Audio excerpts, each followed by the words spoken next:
Okay, so the title of the article we're using as our case study is President Trump wants protectionist measures against Chinese solar power. And that's going to hurt US firms. Written by Jonas McLean and Llewellyn Hughes on September 25th. So, on September 22nd, the US International Trade Commission, a federal body, ruled that the imports of solar product is hurting the US solar manufacturers, and it gave the Trump administration an opportunity to increase duties on imported solar equipment, which would raise the cost of solar energy for companies and households in the United States. So that's why it hurts the US. It's going to increase the cost, of course. You're going to learn more about it in our Basic Economic Theories part by Yuki. I'm going to focus on what the article is talking about, what our topic is, and maybe you can, while listening to this video, you can kind of think about the economic basics that you can link to this case study. So since the title of the article said that this situation would eventually hurt the US firms, the article itself focuses on the policy's disadvantage. The author of the article, Jonas McLean and Llewellyn Hughes, clearly showed their opinion by saying that the US government, like other governments, is making trade policy on the basis of outdated assumptions about how products are made. They argue that the policy ignores the fact that many US firms benefit from participating in global supply chains that govern the production of solar panels. And the decision to grant relief to domestic manufacturers will hamper climate mitigation. That's like the main idea they have. So, let's kind of dig into the article. Before we kind of get in more details, let's see what the case presents. The case presents a political opportunity for President Trump to follow through on his threat to get tough with China on trade. So it's mainly because of China.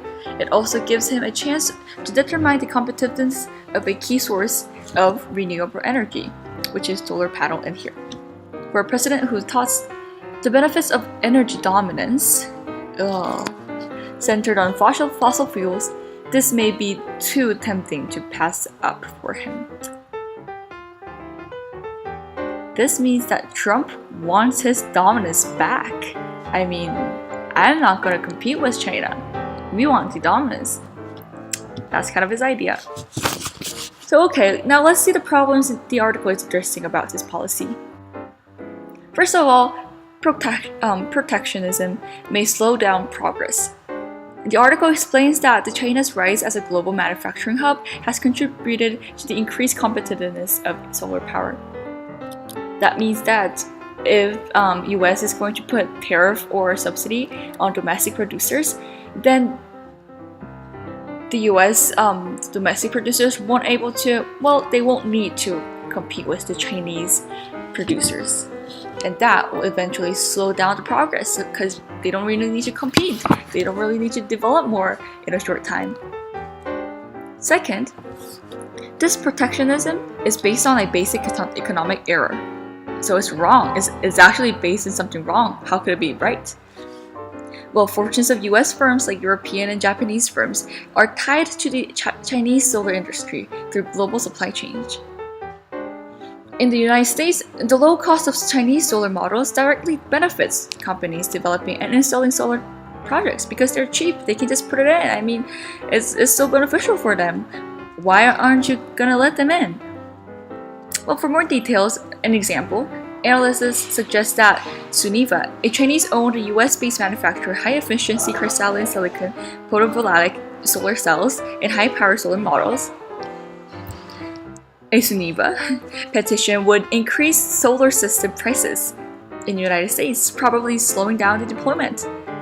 And there is like a little wonder. The Solar Energy Industrials Association has estimated that 88,000 jobs may be at risk because of this, just because of President Trump's protectionism. 88,000 jobs are at risk. And last but not least, countries who tried to use protectionism before for their benefits are actually not doing this policy anymore. So, for example, Europe has implemented similar measures like Trump is going to do, or maybe he already did. Also, although it is actually moving to reduce duties on imports today. I mean, they notice that this won't help their country. This is not a beneficial thing for them. They need a competition, a good competition, and the beneficial they get from China is actually really not specific for China, for Europe, but for other countries. The foreign exchange is really good. I mean, why are you going to ban it? Why now? So this is basically what the article is talking about. It was talking about what President Trump was going to do, and it talked about why he shouldn't do, like three main arguments here, 1, 2, 3. And it's actually a quite short article here. I suggest you to read it through. It won't take too long. It's like 5 minutes, 10 minutes. You're gonna get full information about this topic. And since we're kind of specifying in only solar power, it's actually simple. It's really easy. Just take a look. Please read it through.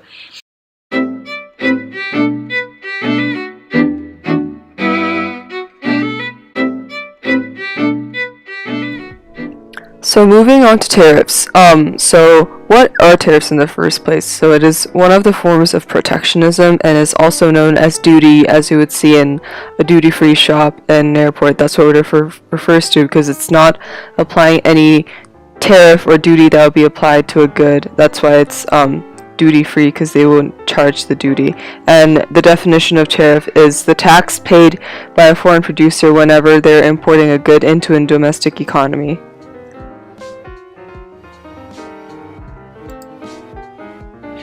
So, moving on to the diagram analysis of what a tariff will have, what an effect of a tariff will be in an open market. So, what it does is it raises the world supply curve up to the point. Now, this gap in between the world supply curve and the world plus tariff supply curve is the amount of tariff imposed, since this represents the supply curve of all foreign producers.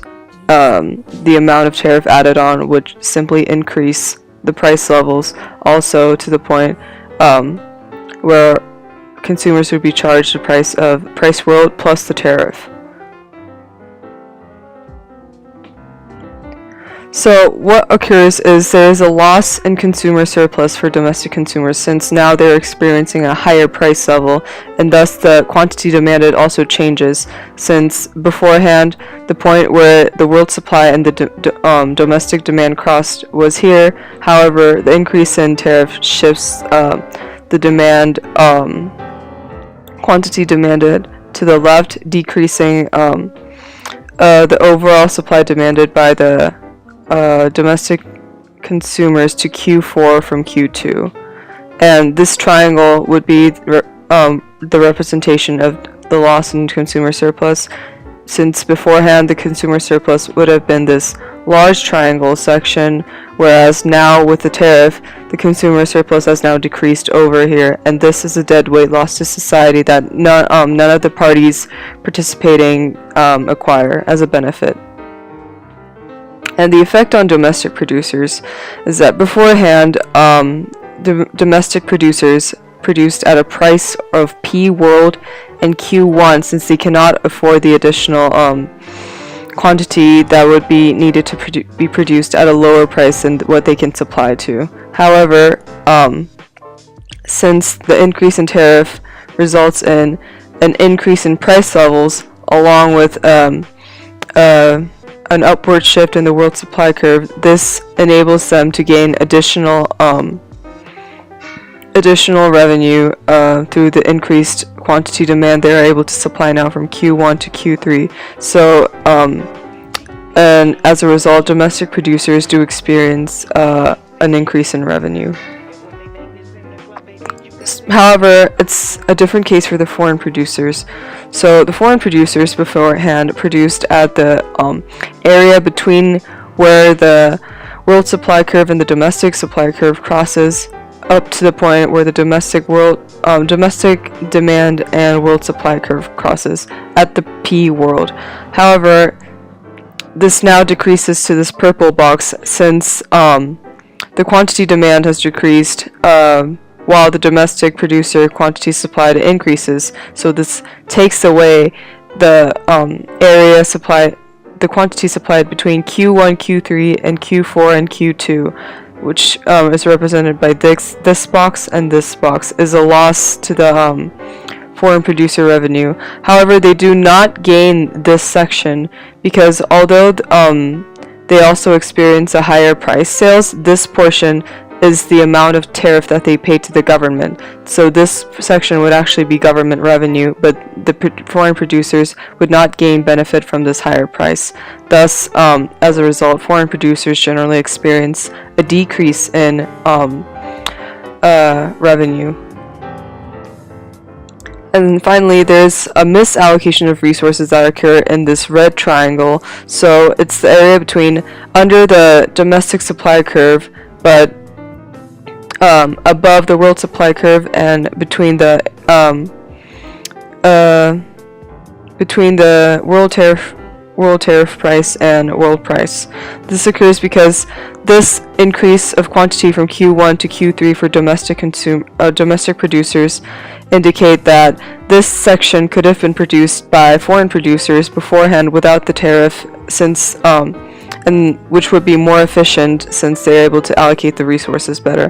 However, the area is now supplied by domestic producers, which indicate a misallocation of resources. Thus, it results as a loss to society that no one gains benefit from. So, a summary of the effects of tariffs. So, price levels generally rise for the consumers, which results in a decrease in consumer surplus. And consumer quantity demand decreases because of the higher price. Domestic producer revenue increases while foreign producer revenue decreases. And as a deadweight loss, there is a loss of consumer surplus and misallocation of resources that both occur in a tariff situation.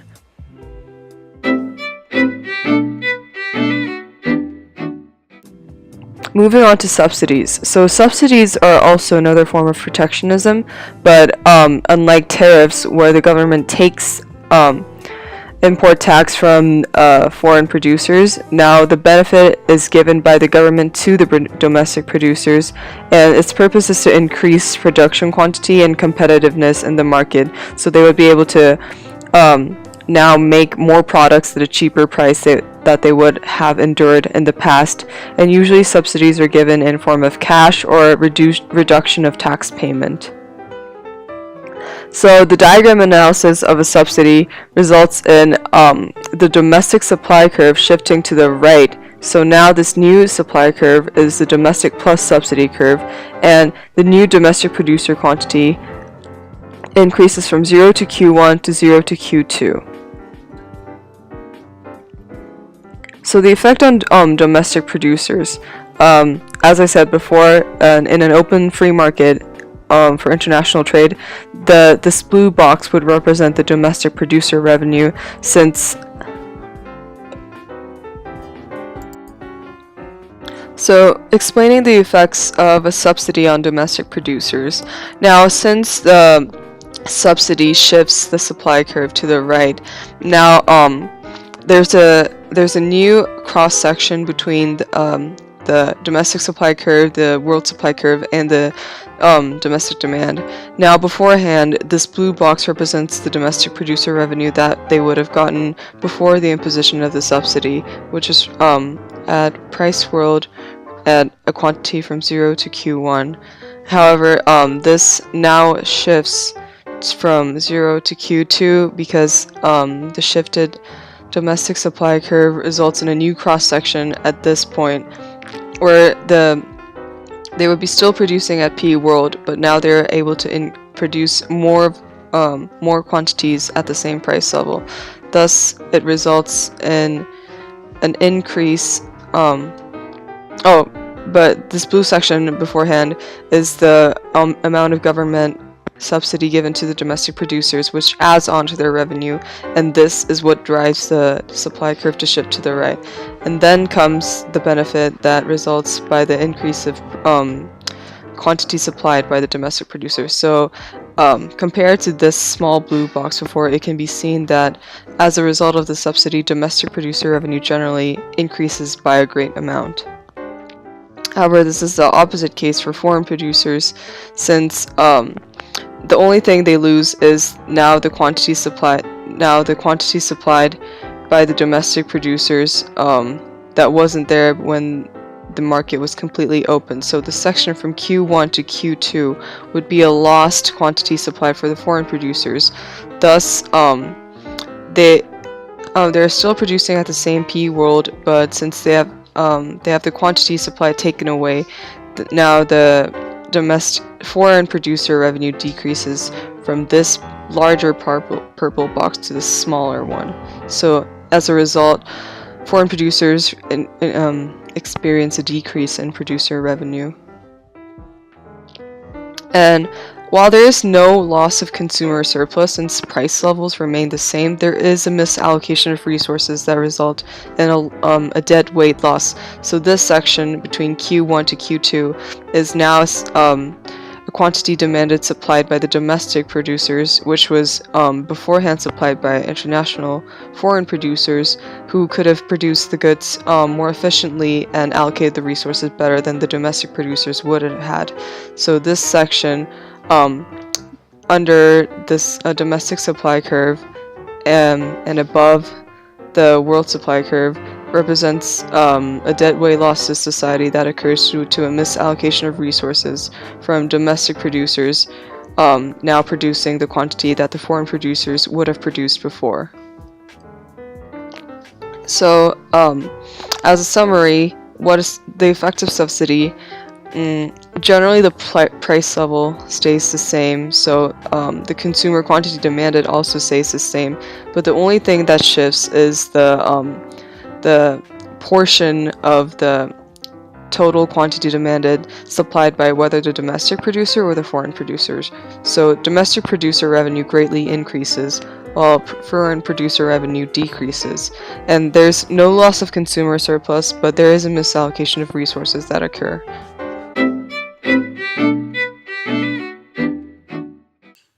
Okay, now it's time to apply our economic theories and basics that we learned before to our real-life situation, our case study, the tariff of solar panel import.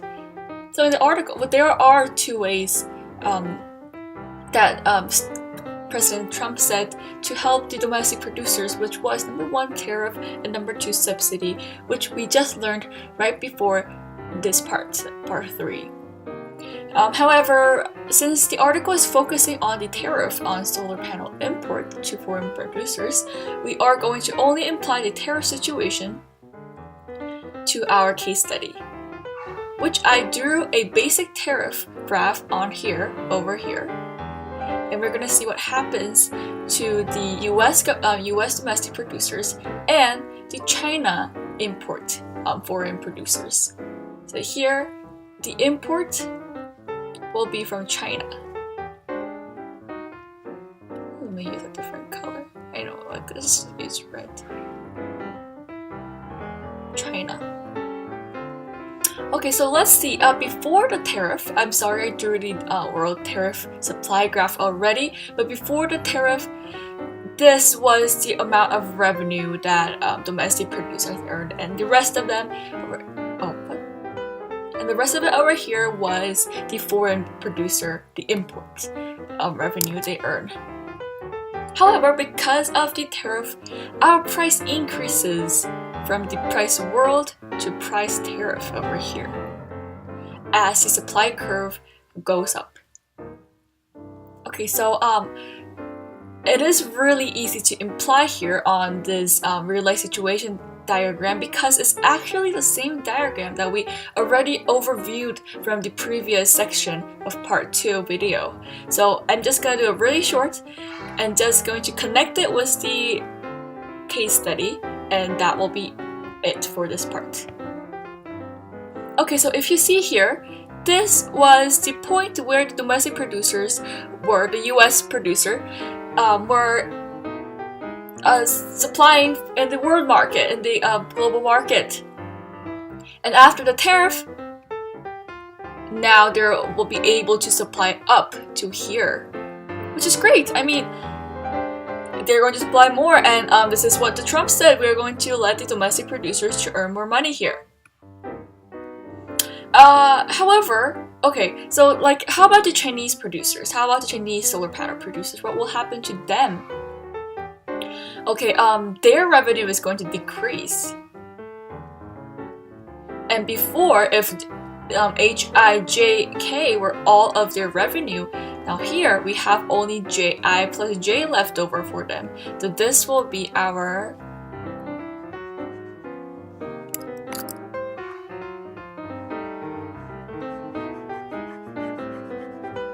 foreign producer revenue here. Okay, so why is that a problem? I mean, yeah, it's beneficial for the United States. That's great. I mean, that's just what Trump wanted. The beneficial of the domestic producers, which is the yellow yellow area in this color right now. This is how much the domestic producers benefit from this tariff policy. It looks great, but what will be the problem? First of all, there is a problem that we have to cover is the increase of tax burden for U.S. citizens, because where is going to no.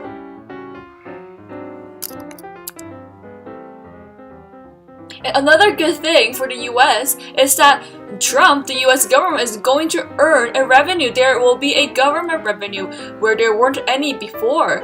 Before the tariff, there weren't any government, but this blue square in this color right now will be the revenue that the government earns because of tariffs. So it's beneficial for both domestic producers in the U.S. and the U.S. government.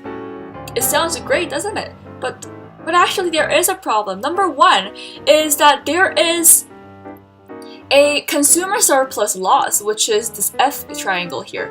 I mean, yes, this whole part, I'm just going to shaded to green is all of the consumer surpluses lost. But however, this part that I filled in into green is a placed is a revenue that no one gets. No one gets it. No one. So it is a deadweight loss. Yes, they are there is a deadweight loss happening, a revenue that no one gets, even the consumer, nor the foreign, nor the U.S. government, nor the U.S. domestic producers. No one is getting this place, so this is inefficient. How about another one? Another one, Trump will say yes to this. It's the place where I'm just going to color it pink over here. It is this part. What is this part? Well, this part is a place where domestic producers get, since it's under the yellow area over here that I just put it in, and it is a part where the consumer lost their surplus, but the domestic producer is using it, so there won't be any problem. Why would that be a problem? This will be a problem because it is a misallocation of resources. This resource, domestic producer are using it inefficiently. If this was used in different purposes, for example, I don't know, like welfare for elder people in the U.S. or children healthcare, or I mean even schools, education systems to develop other things. This could be used that way, and it is used to domestic producers. Domestic producers got this and is using it inefficiently. So this will be the misallocation of resources that the domestic producers eats up that could have been used in better ways by other people or other groups, or President Trump, you could have used it in a better way. I mean, this is a loss too. So we applied our learning, our economic theory of tariff onto our case study of a solar panel tariff, a solar panel import. I mean, tariff on solar panel import from China. So this is what is going to happen in U.S. and what is going to happen to the China foreign imports to China producers.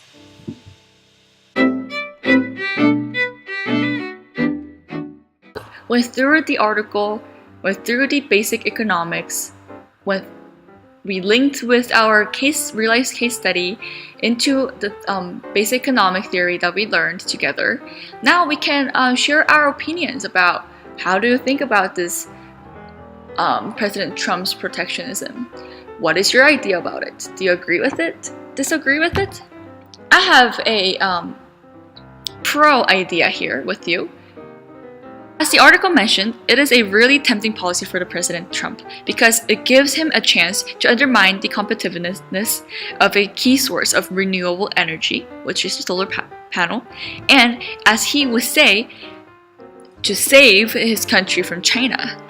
It seems like a in-depth thought of his. However, we could totally understand his idea to protect US from other competitive countries. I mean, if there is like other country which is growing, developing really fast, and you have like aware it might kind of caught up with your dominant, I don't know, it was dominant before in the US, but in your own domestic producers, then yes, of course, you will want to save, like you will want to protect them.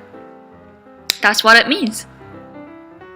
And it is so true that US producers will benefit with this policy, as we went through the tariff and subsidy diagrams right before, like the basic economics theories, you know? The domestic producers actually gain from this tariff and subsidy protectionism.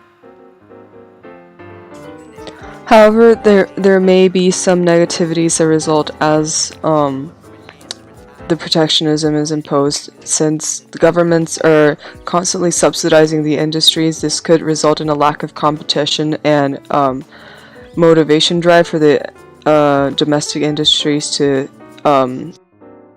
improve their products or better quality control and development of products, and this lack of competition could result in lesser development of innovation. Additionally, the expenditure of tax money to subsidize the industries result in higher taxes in order to fill in the government revenue that is lost to the expenditure of subsidies. And this may cause the domestic demand to shift to the left, which causes price and quantity demanded to fall, and this may damage firms in the long run, as the fall of price and quantity demanded may result in firms having to reduce their expenditures in order to maintain the price and QD, and laying people off as a result may increase unemployment, which indicates that there is a failure in achieving the macroeconomic goal.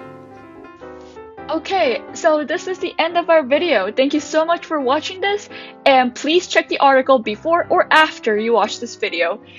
Things are coming out now as the sources and references that we have used. Thank you, bye!